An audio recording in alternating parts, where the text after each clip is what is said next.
Gerwyn, congratulations. A 4-1 win against a man in form. You've got to be very happy with that result. Yeah, I'm happy the move over the last couple of weeks didn't turn up. I mean, I wasn't spectacular.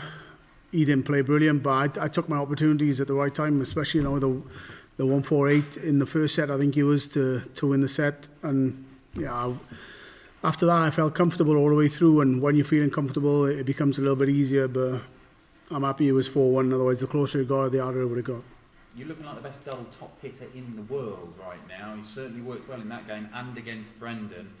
That weapon in your arsenal, that can land you big titles, like the Willie Melwood. Yeah, I would say the little shots, but the medium shots like the 108s, the 116, and the 112s, and where I'm having 2 shots at the treble to leave out double, I always back myself, but they don't always go in. But thankfully today they did.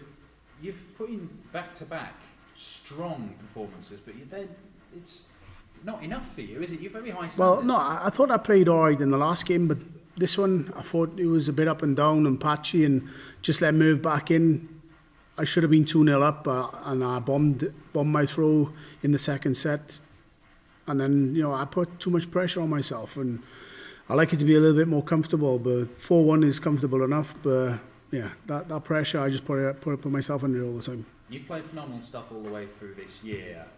Very much like Merv, you're going up against Daryl Gurney next, a guy who suddenly just sprung into life at the World Championship this year. Yeah, but I know with the likes of Merv and Daryl and the boys, that they can play well. They can just turn it on. But also I know that they've got a little bit of negativity in the back of their head that they haven't played well for 6 months. So if I can pounce early like I did with Merv, if I can do that with Daryl and just get that doubt back in his head because he's played rubbish for 6 months, and if I can just pounce first set, second set, and just get that negativity back on him, then yeah, I think I'll come through that game. Well, if that's the way you think about Daryl, when you look at the rest of the field, do you think you have that over everybody else left in the Willie Melwood World Championship? Yeah, but usually I don't think like that. I just concentrate on my own game, and if I play my own game, doesn't matter if Daryl or Merv bring their A game anyway.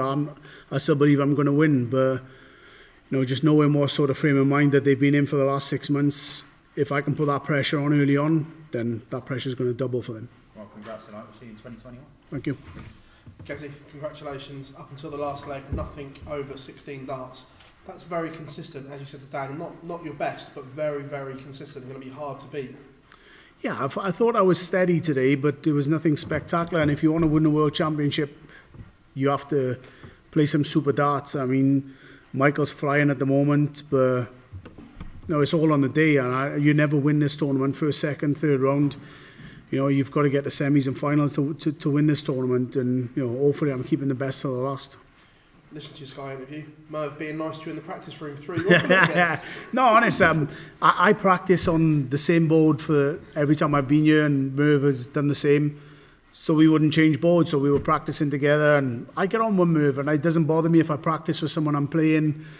It doesn't get in my head, but he was showing me a few little messages, and I was like, is he trying to play games? But Merv's a great bloke, but yeah, he didn't play his best like he had the last couple of weeks, and I'm thankful for that. But yeah, he's a good bloke. You've enjoyed your Instagram stories as well. New Year's Eve tomorrow. What are we expecting on the little piggy face tomorrow? I think I'm looking forward to an Indian or a Chinese or something. I don't know. I've got nothing much more else to do, so yeah, maybe celebrate a couple of drinks on my own in the room and Indian, some sort of takeaway. We saw you watching the darts last night as well. Did you think that Joe had Michael?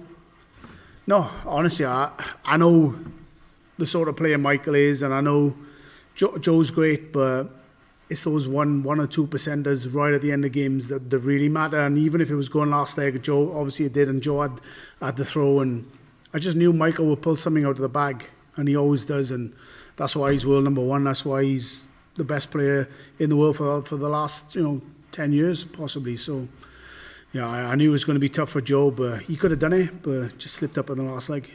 Correct, he's world number one at the moment, but you're sat there, you could be come January 3rd. Is that something you've thought about? Because I think about it every day. I mean, who wouldn't? I was a dart player 7 years ago, and I'm sat here in a world quarter final, and if I win this event, I become world number one, world champion. And I never even picked the dart up until 7 years ago. So yeah, I think about it every day. Okay, congratulations, Jan. Gezi, it's very clear to see at the end that you've got an awful lot of respect for Mervyn. It's just great to see so much respect between two players. Yeah, I get on really well with Merv. Obviously, we've had a couple of games. I think that's the first game we've ever played on the big stage or even a European. You know, I had good memories the last time I played Merv on a Pro Tour, and I'd done him 6-0 and he wasn't very happy, so I probably took that into that game, and that's probably the mentality I had, and I was more confident than Merv going into this game, I think.